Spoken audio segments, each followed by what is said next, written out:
Welcome to Not Milk Never Milk. Subscribe if you're lactose intolerant. You're starting with the essentials. Activate battery saver and set power mode to medium or maximum so background tasks throttled immediately. Lower brightness to about 40% or keep adaptive brightness enabled. The display is the biggest drain. Turn off Bluetooth, NFC, and Wi-Fi when you're not using them to avoid constant scanning. Once done, make sure location is set to battery saving or off for most apps. This prevents GPS from waking the phone constantly and conserves juice. Now dive into app and system management. Restrict background activity for apps that don't need real-time updates, because background syncs burn CPU and network power. Uninstall or disable resource-hungry apps and swap to light variants when available. This reduces CPU and memory load.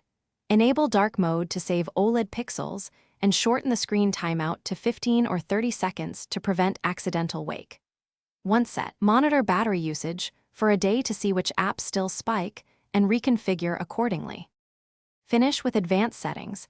Enable adaptive battery and automatic app hibernation so the system learns and limits rarely used apps. This reduces long-term drain. Lower the display refresh rate to 60 Hz when you don't need smooth scrolling to cut GPU power. Make sure software is up to date for efficiency fixes. If battery still dies fast, reboot and boot to safe mode to isolate rogue apps. Then uninstall the suspect app or factory reset as a last resort to restore normal.